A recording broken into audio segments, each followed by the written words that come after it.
Ya, 90,2 Serambi FM Shirlon, terima kasih buat Anda yang masih mendengarkan 90,2 Serambi FM dimanapun Anda berada.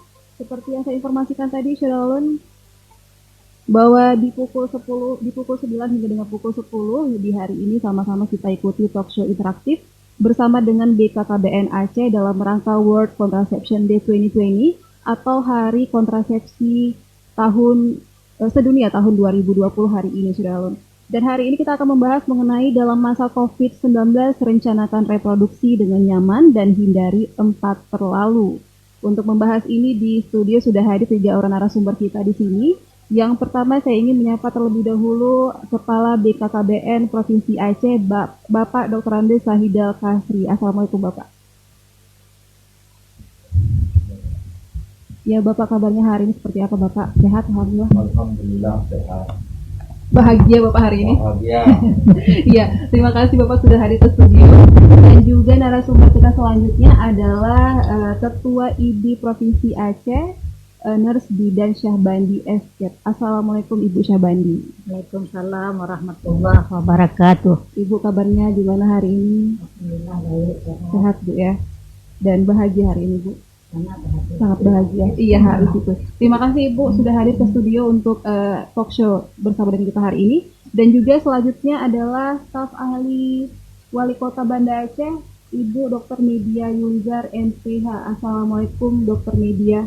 Waalaikumsalam warahmatullahi wabarakatuh. Iya Bapak, Ibu, maaf. Ibu hari ini kabarnya seperti apa Ibu? Sehat? Alhamdulillah. Alhamdulillah ya. Dan terima kasih sudah hadir ke studio Serambi Aceh untuk hari ini Ibu untuk membahas mengenai topik kita hari ini adalah dalam masa COVID-19 rencanakan reproduksi dengan nyaman dan hindari 4 terlalu. Dan sebelum kita memulai diskusi dan bincang-bincang kita hari ini, Shirlon, nanti juga Anda bisa ikut berpartisipasi dalam talk show ini di line telepon kami di 0651637172 atau bisa mengirimkan pesan WhatsApp ke 0811989020. Dan siaran ini juga bisa Anda nonton langsung nih di Facebook Serambi FM dan juga di Instagram Serambi FM. Bisa langsung melihat di sini Bapak Sahidal, ada Ibu Syahbandi juga dan juga Ibu Media yang sudah hadir di sini. Anda bisa tinggal pesan juga di kolom komentar Facebook kami, Shirlon.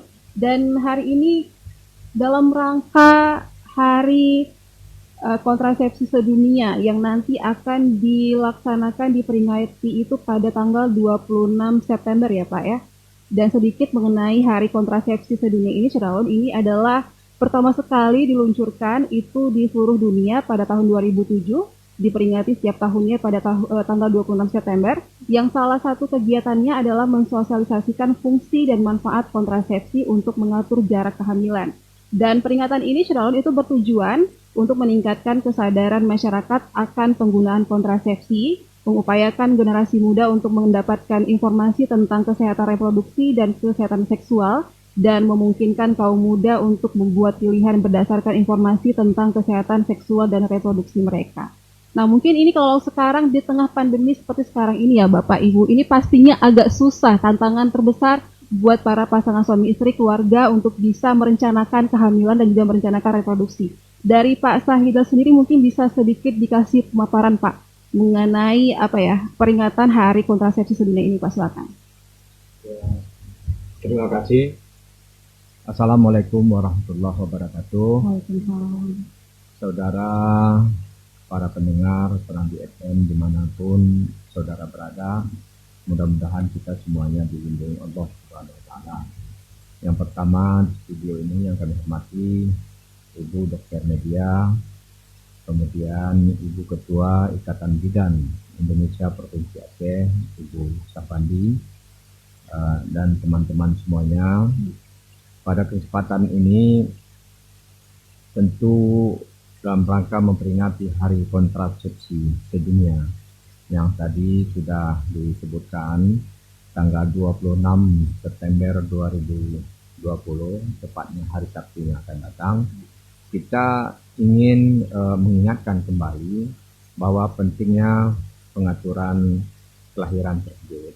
Pengaturan kelahiran di sini tentu kita sangat memerlukan sebuah alat yang sering kita ketahui dan sudah kita pahami adalah sebuah alat kontrasepsi yang macam dan banyak jenisnya itu ada metode jangka panjang dan metode jangka pendek. Dan harapan kita tentu dalam pengaturan jarak kelahiran ini sebagusnya itu kita menggunakan metode jangka panjang karena lebih terjamin dari hal-hal kelupaan, kemudian lebih terjamin dari segi efektivitas pelaksanaan atau penggunaannya itu sendiri. Pada kesempatan ini ingin kami sampaikan apa sebenarnya fungsi dan pentingnya kita mengatur jarak kelahiran itu. Kita tahu bahwa dalam Riskesdas, Riset Kesehatan Dasar Riskesdas tahun 2018 kemarin, prevalensi stunting di Provinsi Aceh itu sangat tinggi. Salah satu menyebabkan stunting ini adalah karena adanya kehamilan yang tidak diinginkan. Ada kehamilan yang tidak diinginkan. Di situ berpotensi anak yang dilahirkan itu akan menjadi stunting. Makanya ketika ada ibu-ibu yang sudah tidak ingin anak lagi atau usia sudah ya lanjutlah boleh dikatakan, sebaiknya itu memang tidak lagi melahirkan. Kenapa? Karena kalau melahirkan nanti mengalami berbagai efek kesehatan reproduksi dan juga masalah dampak sosiologis dan psikologis bagi anggota keluarga. Untuk itu ketika tidak mau lagi melahirkan harus memakai alat kontrasepsi. Karena tidak memakai alat kontrasepsi nanti sementara kita tidak mau melahirkan lagi, tidak memakai alat kontrasepsi, kita khawatirkan anak itu, ibu tersebut atau pasangan usia subur tersebut kemungkinan bisa hamil lagi. Maka untuk menjaga itulah kita menganjurkan untuk memakai alat kontrasepsi sehingga kehamilan yang tidak diinginkan tadi bisa kita minimalisir dan mengurangi angka stunting di Aceh. Kemudian penyebab stunting itu lain lagi adalah masalah pernikahan usia pada anak-anak. Usia dini, usia anak-anak. Kalau kami tidak berani lagi bilang dini karena dini merasa tidak dia kawin cepat, yang nama dini. Jadi kami menyebutkannya usia anak-anak. Jadi ketika usia anak-anak ini kawin, ini berpotensi juga anak yang dilahirkan itu akan menjadi stunting. Oleh karena itu, maka BKKBN itu menganjurkan hindari 4 terlalu tadi. Ya, terlalu muda untuk melahirkan, terlalu tua juga tidak bagus, terlalu dekat jaraknya juga tidak bagus, dan terlalu banyak juga tidak bagus. Oleh karena itulah kita selalu mengkampanyekan supaya menghindari 4 terlalu tadi.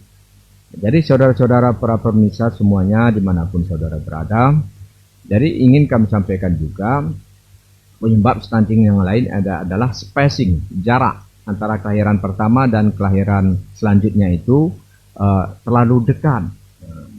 Tidak sampai 3 tahun, tidak sampai 3 tahun sudah melahirkan lagi.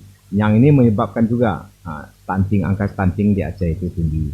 Karena memang kalau kita rujuk juga dari segi agama, kan perintahkan Allah kita memberikan air susu ibu selama 2 tahun. Jadi hamil katakanlah 1 tahun, menyapih 2 tahun. Jadi sebagusnya sesuai sebenarnya dengan apa yang kita yakini itu, sebagusnya jarak kelahiran itu anak pertama, anak kedua, anak ketiga, dan seterusnya kalau memang menginginkan itu, sebagusnya itu jaraknya itu minimal 3 tahun. Ya, kalau ini kita jaga, insya Allah angka stunting di Aceh itu akan semakin menurun. Walaupun ada sebagian riset mengatakan masalah gizi. Tetapi saya yakin kalau gizi itu ada, tetapi tidak berkontribusi banyak terhadap tingginya angka stunting di Aceh. Kemudian kita yakini lagi yang berpengaruh juga terhadap peningkatan stunting di Aceh ini adalah masalah sanitasi. Nah, ini tentu makanya dalam penanggulangan stunting di Aceh ini, sebagaimana sudah digaungkan Ibu Ketua Tim Penggerak PKK Provinsi Aceh, ini sangat penting. Kita dukung bersama-sama setiap instansi pemerintah yang terkait untuk ini. Mari kita bekerja bersama-sama sehingga angka stunting di bumi Aceh ini dapat kita turunkan, ya kalau bisa untuk tahun-tahun berikutnya bisa kita hilangkan. Karena ketika anak lahir Aceh, sekarang prevalensi stunting Aceh itu tahun 2018 dari sesuai riset kesehatan dasar kesehatan tadi menyebutkan bahwa 37,5. Artinya ketika 100 bayi lahir di Aceh itu ada 37 lebih bayi itu terpapar stunting. Ini kan besar ini. Nah, kalau ini terus berlanjut beberapa tahun, bayangkan saja bayi yang lahir itu banyak di Aceh ini tadi dia terkena stunting. Dan stunting ini yang paling membahayakan adalah bukan masalah tumbuhnya. Kan ada tiga aspek yang menyangkut stunting. Ada masalah tumbuh, atau tinggi badan, pendek, kerdil, dan sebagainya.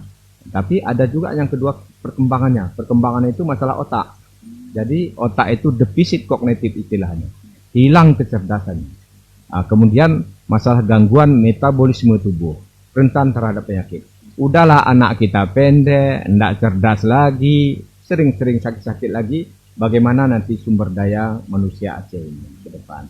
Makanya ini kita harapkan bersama, terus ya kita dukung apa yang diprogramkan Bapak PLT Gubernur dan Ibu Ketua Tim Penggerak PKK, bahwa cegah stunting ini perlu dengan menerapkan, menghindari 4 hal tadi, terlalu muda kawin, terlalu tua juga melahirkan tidak bagus, terlalu dekat jaraknya juga tidak bagus, dan terlalu banyak juga tidak bagus. Kami rasa ini. Iya. Baik, terima kasih untuk pemaparannya Pak Sahidal. Mungkin ke Ibu Syabandi dulu nih Bu. Ini kalau Ibu dari Ikatan Bidan Indonesia ya melihat ini peringatan Hari Kontrasepsi ini. Kalau kita berbicara mengenai kontrasepsi, ini pasti banyak orang yang berpikir mengenai cuma soal alat saja Bu. Tapi ternyata ini banyak hal lain yang perlu direncanakan untuk pasangan ayah dan ibu. Nah, ini pandangan ibu seperti apa Bu? Silakan. Waalaikumsalam. Nah, hormati Bapak dari BKKBN, Ibu Dr. Media. Alhamdulillah kita hari ini sudah bisa bertemu dengan masyarakat juga yang mendengar Serambi ini. Apa dari kami profesi yang kami ingin himbau kepada masyarakat, bahwa dalam pandemi ini tentu agak sulit, tidak seperti biasanya pelayanan yang kami lakukan. Kemudian ini dengan ada dari Hari BKKBN, ya. Hari BKKBN ini kami juga tidak berhenti untuk bersama-sama dengan BKKBN untuk menghimbau masyarakat bahwa walaupun ada keterbatasan dalam pelayanan, mereka bisa berhubungan melalui membuat perjanjian dengan tenaga kesehatan, terutama bidan-bidan yang ada di daerah-daerah, di kota, dan dokter ahli. Yang ini juga mereka terbatas membuka pelayanan. Jadi kita bisa mencatat nomor teleponnya, kemudian berkomunikasi dengan membuat perjanjian sebelum bertemu. Nah, dan kalau 4T ini sudah nggak asing lagi pada kami tenaga kesehatan dan masyarakat, karena ini sudah lama 4T ini yang selalu kami sosialisasikan bagaimana bahwa kita harus menjalankan 4T ini. Karena keberhasilan semua program, apakah rumah tangga itu bahagia sejahtera, adalah melalui 4T. Tidak ada sesuatu kegiatan yang kita lakukan tanpa perencanaan. Nah, kalau kita buat 4T ini sudah sangat berencana. BKKBN bukan bukan untuk tidak melanjutkan keturunan, tapi mengatur bagaimana sebuah persalinan itu harus dilakukan dengan perencanaan yang sebaik-baiknya. Karena itu adalah masa depan keluarga, masa depan bangsa yang berkualitas. Seperti tadi Bapak Sahidal mengatakan bahwa stunting ini akan malu kita nanti berpenampilan, terutama orang Aceh datang misalnya ke Jakarta, yang pendek-pendek orang Aceh semua begitu difoto, kan malu kita. Langsung body shaming ya Bu ya. Ya, gitu ya. jadi saya pikir kita harus memulai. Nah, dan hari ini adalah waktu yang tepat untuk masyarakat yang mendengar berita ini dan memberitahukan kepada yang lainnya. bahwa sangat penting membuat perencanaan untuk sebuah kehamilan. Dan kami siap menolong masyarakat-masyarakat kami, baik yang paling desa karena bidan itu ada di desa-desa. Untuk membuat perjanjian, karena kita nggak boleh numpuk-numpuk lagi. Datangnya harus sendiri-sendiri dan waktunya sudah kami siapkan itu semua, insya Allah. Jadi seluruh bidan di Aceh ini sudah siap ya Bu ya untuk menerima semua pasien, semua yang calon ibu bapak untuk yang berkonsultasi dulu seperti apa untuk bisa mempunyai anak, merencanakan kehamilan seperti itu ya. Pelayanan bidan itu dimulai dari pranikah. Dari Jatim itu sudah dapat semua itu melalui online, melalui leaflet semua sudah ada bagaimana mempersiapkan sebuah perkawinan itu. Iya, jadi jangan khawatir, bukan berarti nggak boleh hamil, tapi juga direncanakan dengan baik ya Bu ya, untuk mencegah nantinya melahirkan generasi yang sayang tidak berkualitas ya Bu seperti itu ya. Ya, nah Ibu Dr. Media sebagai staf ahli wali kota ini melihat di kota Banda Aceh sendiri Bu ya, bagaimana sih masyarakat sudah mulai sadar dengan pentingnya untuk merencanakan kehamilan ini, atau mereka juga sudah sadarkah apakah sepenting apa sih keluarga berencana ini Bu gitu? Iya, jadi terima kasih pertama kali penghormatan kami kepada Bapak Kepala BKKBN, Pak Syahidal, pada Bu Sahbandi, Ketua IDI Aceh, Mbak Eka, ya, dan tentunya seluruh pemirsa yang mendengarkan siaran ini. Ya, di Kota Banda Aceh mungkin kita lihat memang cukup ya. Jadi kalau sektor KB atau ini cukup banyak ya. Cuma mungkin kendalanya tetap kalau tadi dikaitkan dengan masalah stunting juga bermasalah di Kota Banda Aceh. Jadi bukan tidak bermasalah ya. Jadi memang dan stunting ini sebagaimana disampaikan oleh Pak Kepala BKKBN itu kompleks masalahnya. Jadi tidak hanya kita bicara masalah gizi yang kemudian dikasih makanan terus selesai. Ya, dia kalau bicara stunting kita bicara long life. Cycle ya, jadi siklus kehidupan yang penuh gitu. Jadi dari awal itu seharusnya sudah ada upaya-upaya untuk pencegahan itu. Nah, kalau kita lihat negara-negara maju kan sekarang kayak Jepang, Korea, dulu orang itu pendek-pendek. Saya kalau dengar cerita orang tua katanya dulu Pak zaman perang itu orang Jepang pendek-pendek gitu, tentara Jepang. Nah, sekarang kalau kita berdiri dengan mereka, kita yang pendek. Jadi ini sudah terbalik gitu ya. Jadi cuma kan masalah stunting ini memang tadi disampaikan bahwa bukan hanya sesaat, tapi yang kita takutkan ke depan itu adalah nanti kita yang disebut generasi yang hilang atau lost generation, karena mereka nanti kalah bersaing. Karena tadi bukan hanya pertumbuhan fisik, kalau ukuran badan ya nggak masalah, pendek tapi misalnya cerdas. Ya, kita punya wakil presiden almarhum Pak Habibie nggak juga tinggi tapi cerdas. Nah, ini masalahnya stunting ini bukan hanya fisiknya tapi juga kecerdasannya, pertumbuhan otaknya terganggu, kecerdasannya terganggu. Nah, ini yang menjadi concern tentunya dari pemerintah daerah, dari pemerintah seluruhnya dan juga masyarakat sekarang. Kalau tadi yang disampaikan ya memang saya pikir memang seharusnya berkeluarga itu ya direncanakan dari awal ya. Jadi tidak bisa mendadak, tidak bisa instan gitu ya. Jadi memang sudah ada kapan menikah, kemudian kapan mau punya anak, kemudian berapa anak yang diinginkan. Nah, itu tentunya tadi dikaitkan 4T itu sudah lama, slogan yang sudah cukup lama ya Bu Bandi, mungkin sudah berapa puluh tahun mungkin kita dengar 4T itu ya. Jadi nah ini cuma kita lihat masyarakat mungkin kalau untuk di Kota Banda Aceh, kalau untuk sering melahirkan mungkin sudah, karena kehidupan kota itu sudah agak kurang. Ya, sudah agak kurang. Nah, cuma pernikahan usia anak tadi, nah kita juga membandingkan dengan adanya kekerasan seksual yang terjadi, ada ini itu juga masih ada gitu. Nah, ini juga kita himbau bahwa kita harus ingatkan juga generasi penerus ini melalui kalau BKKBN punya program genre generasi berencana, itu generasi yang katakanlah remaja-remaja yang nantinya akan berkeluarga. Nah, itu perlu kita ingatkan. Jadi saya pikir di Banda Aceh kalau pelayanan terdampak dengan COVID ya, ya terdampak dengan COVID ya. Jadi sekarang ini justru kalau pemerintah daerah kita lebih khawatir sekarang ini justru banyak kelihatannya angka kematian itu juga meningkat ya. Nah ini juga menjadi perhatian kita karena mungkin banyak yang orang-orang tua yang tadinya mungkin berobatnya itu bukan di mungkin ke Pineng atau kemana atau ke Jakarta katakan. Sekarang itu kan terkendala semua. Nah jadi ini jadi juga menjadi perhatian kita, menjadi pemikiran kita, menjadi concern kita. Nah harapannya tentunya kalau di sektor kesehatan ya di pelayanan di BKKBN kita mengharapkan teman-teman PLKB itu proaktif sekarang.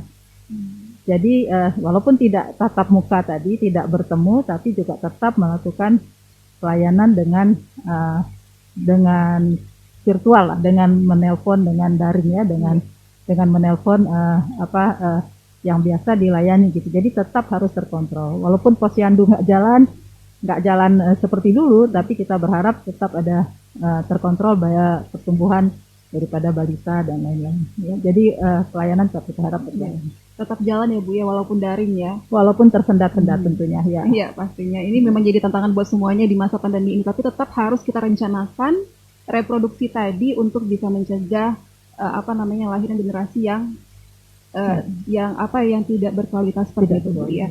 Ya. Baik Bapak Ibu, kita akan jeda sejenak dan saudara buat Anda nanti yang ingin bertanya silakan bisa masuk ke line telepon kami di 0651637172 atau bisa mengirimkan pesan WhatsApp di 0811989020. Dan ini ada kabar menarik dari BKKBN bahwa nanti 3 penanya pertama itu akan mendapatkan souvenir cantik dari BKKBN Aceh. Jadi silakan buat Anda masuk ke line telepon kami, tapi nanti setelah jeda yang satu ini.